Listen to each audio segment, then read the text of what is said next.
जय श्री हरि विष्णु। न दाता सुख दुखानाम न च हर्तास्ति कश्चनः भुंजते स्वकृतान्येव दुखानि च सुखानि च। अर्थात कोई भी किसी को सुख या दुख नहीं देता है और न किसी का सुख दूसरे के दुख का हरण कर सकता है। सभी अपने किए हुए कर्म के अनुसार ही सुख दुख का भोग करते हैं। भगवान श्री वेद व्यास जी द्वारा रचित श्री ब्रह्म पुराण के दिव्य ज्ञान के माध्यम से आज की प्रस्तुति में हम भुवलोक, ग्रह, नक्षत्र तथा उनके परिमाण के बारे में जानकारी देने का प्रयास कर रहे हैं। नैमिषारण्य तीर्थ में लोमहर्षण सूत जी 80,000 ऋषि मुनियों को ब्रह्म पुराण का दिव्य व्याख्यान सुना रहे थे। तभी ऋषि मुनियों ने सूत जी से आग्रह किया कि हे महाभाग लोमहर्षण जी, कृपा करके हमें भुव इत्यादि लोकों, ग्रह, नक्षत्रों की स्थिति तथा उनके परिमाण के बारे में जानकारी देने की कृपा करें। ऋषि मुनियों के विनय पूर्वक आग्रह करने पर लोमहर्षण सूत जी बोले, हे श्रेष्ठ मुनियों, सूर्य और चंद्रमा की किरणों से समुद्र, नदी और पर्वतों सहित जितने भाग में प्रकाश फैलता है उतने भाग को पृथ्वी कहते हैं। पृथ्वी विस्तृत होने के साथ ही गोलाकार है। पृथ्वी से 1,00,000 योजन ऊपर सूर्यमंडल की स्थिति है और सूर्यमंडल से 1,00,000 योजन दूर चंद्रमंडल स्थित है। चंद्रमंडल से 1,00,000 योजन ऊपर संपूर्ण नक्षत्र मंडल प्रकाशित होता है। नक्षत्र मंडल से 2,00,000 योजन ऊंचे बुध की स्थिति है। बुध से 2,00,000 योजन ऊपर शुक्र स्थित हैं। शुक्र से 2,00,000 योजन मंगल तथा मंगल से 2,00,000 योजन ऊंचे देवगुरु बृहस्पति स्थित हैं। बृहस्पति से 2,00,000 योजन ऊपर शनैश्चर हैं और उनसे 1,00,000 योजन ऊंचा सप्तऋषि मंडल स्थित है।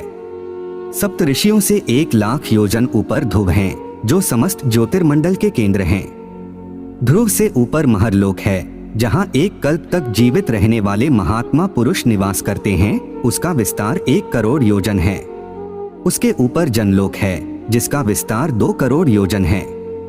वहीं शुद्ध अंतःकरण वाले ब्रह्म कुमार सनंदन आदि महात्मा वास करते हैं। जनलोक से ऊपर उससे चौगुने विस्तार वाला तपोलोक स्थित है, जहां शरीर रहित वैराज आदि देवता रहते हैं। तपोलोक से ऊपर सत्यलोक प्रकाशित होता है, जो उससे 6 गुना बड़ा है। वहां सिद्ध आदि एवं मुनिजन निवास करते हैं। वह पुनर्जन्म एवं पुनर्मृत्यु का निवारण करने वाला लोक है। जहां तक पैरों से जाने योग्य पार्थिव वस्तु है, उसे भूलोक कहा गया है। उसका विस्तार मैं आपको पहले सुना चुका हूँ। भूमि और सूर्य के बीच में जो सिद्ध एवं मुनियों से सेवित प्रदेश है, वह भुवलोक कहा गया है। यही दूसरा लोक है। ध्रुव और सूर्य के बीच में जो 14,00,000 योजन विस्तृत स्थान है, उसे लोक स्थिति का विचार करने वाले पुरुषों ने स्वर्गलोक बताया है। भूप, भुव और स्वः, इन्हीं तीनों को त्रैलोक्य कहते हैं।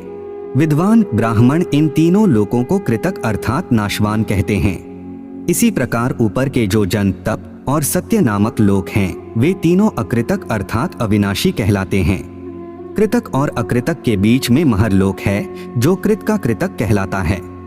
यह कल्पांत में जन शून्य हो जाता है, किंतु नष्ट नहीं होता। हे ब्राह्मणों, इस प्रकार ये 7 महालोक बतलाए गए हैं और पाताल भी साथ ही हैं। यही समूचे ब्रह्मांड का विस्तार है।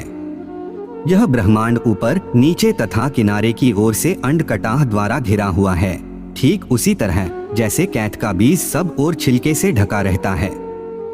उसके बाद समूचे अंडकटाह से 10 गुने विस्तार वाले जल के आवरण द्वारा यह ब्रह्मांड आवृत है।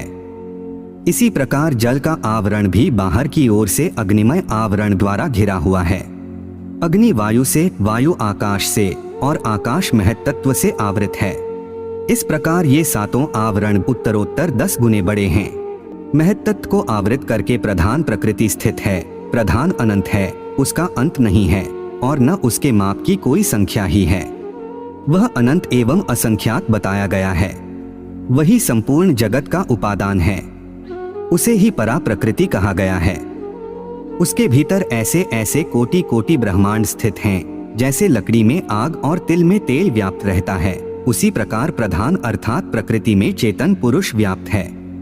ये प्रकृति और पुरुष एक दूसरे के आश्रित होकर भगवान विष्णु की शक्ति से टिके हुए हैं। श्री विष्णु की शक्ति ही प्रकृति और पुरुष के पृथक एवं संयुक्त होने में कारण है।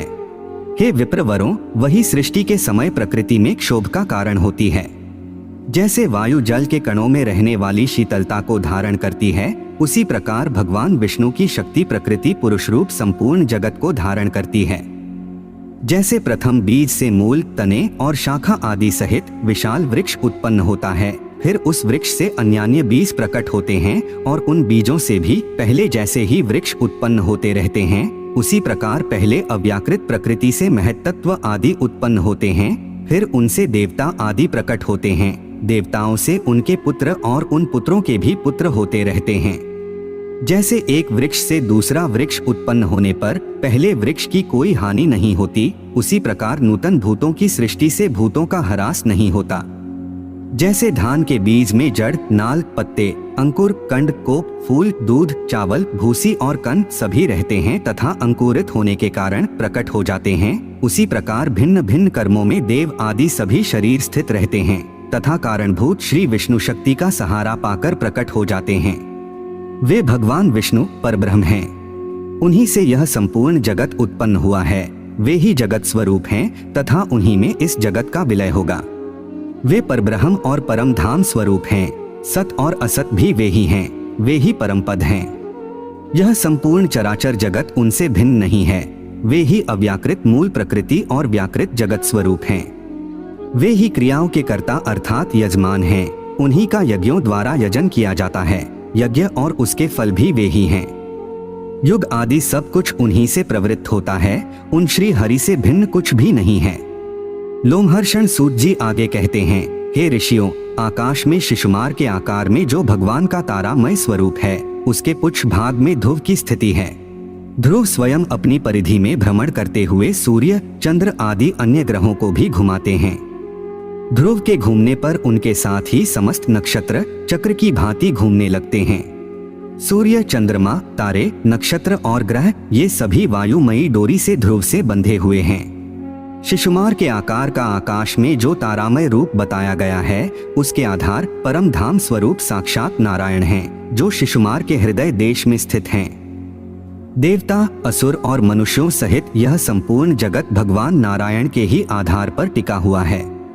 सूर्य 8 महीनों में अपनी किरणों द्वारा रसात्मक जल का संग्रह करते हैं और उसे वर्षा काल में बरसा देते हैं। उस वृष्टि के जल से अन्न पैदा होता है और अन्न से संपूर्ण जगत का भरण पोषण होता है।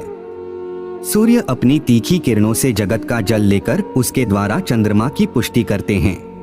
धूम्र, अग्नि और वायु रूप मेघों में स्थापित किया हुआ जल अपभ्रष्ट नहीं होता, अतएव मेघों को अभ्र कहते हैं।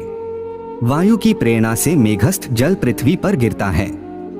नदी, समुद्र, पृथ्वी तथा प्राणियों के शरीर से निकला हुआ ये 4 प्रकार के जल सूर्य अपनी किरणों द्वारा ग्रहण करते हैं और उन्हीं को समय पर बरसाते हैं। इसके अतिरिक्त वे आकाश गंगा के जल को भी लेकर शीघ्र ही पृथ्वी पर बरसा देते हैं। उस जल का स्पर्श होने से मनुष्य के पाप धुल जाते हैं, जिससे वह नरक में नहीं पड़ता है। यह दिव्य स्नान माना गया है। कृतिका आदि विषम नक्षत्रों में सूर्य के दिखाई देते हुए आकाश से जो जल गिरता है, उसे दिग्गजों द्वारा फेंका हुआ आकाशगंगा का जल समझना चाहिए। इसी प्रकार भरणी आदि सम संख्या वाले नक्षत्रों में सूर्य के दिखाई देते हुए आकाश से जो जल गिरता है, वह भी आकाशगंगा का ही जल है, जिसे सूर्य की किरणें तत्काल लेकर बरसाती हैं। यह दोनों ही प्रकार का जल अत्यंत पवित्र और मनुष्यों का पाप दूर करने वाला है। आकाशगंगा के जल का स्पर्श दिव्य स्नान है। बादलों के द्वारा जो जल की वर्षा होती है, वह प्राणियों के जीवन के लिए सब प्रकार के अन्न आदि की पुष्टि करती है, अतः वह जल अमृत माना गया है। उस जल से सब प्रकार की औषधियां फलती, पकती एवं प्रजा के उपयोग में आती हैं। उन औषधियों से शास्त्रदर्शी मनुष्य प्रतिदिन विहित यज्ञों का अनुष्ठान करके देवताओं को तृप्त करते हैं। इस प्रकार यज्ञ, वेद, ब्राह्मण आदि वर्ण, संपूर्ण देवता, पशु, भूतगण तथा स्थावर जंगम रूप संपूर्ण जगत ये सब वृष्टि के द्वारा ही धारण किए गए हैं। सूर्य के आधार ध्रुव, ध्रुव के शिशुमार चक्र तथा शिशुमार चक्र के आश्रय साक्षात भगवान नारायण हैं। वे शिशुमार चक्र के हृदय देश में स्थित हैं। वे ही संपूर्ण भूतों के आदि, पालक तथा सनातन प्रभु हैं। हे मुनीश्वरों, इस प्रकार मैंने पृथ्वी, समुद्र आदि से युक्त ब्रह्मांड का वर्णन आपको सुना दिया है। तो यह थी भुव इत्यादि लोकों, ग्रह, नक्षत्रों की स्थिति तथा उनके परिमाण के बारे में एक छोटी सी जानकारी। हम आशा करते हैं कि आपको यह जानकारी अच्छी लगी होगी। अगर आपने हमारा चैनल पहले से ही सब्सक्राइब कर रखा है तो इसके लिए हम हृदय की अनंत गहराइयों से आपका कोटि कोटि धन्यवाद करते हैं। एक बार फिर से आपका बहुत बहुत धन्यवाद। जय हिंद, जय भारत।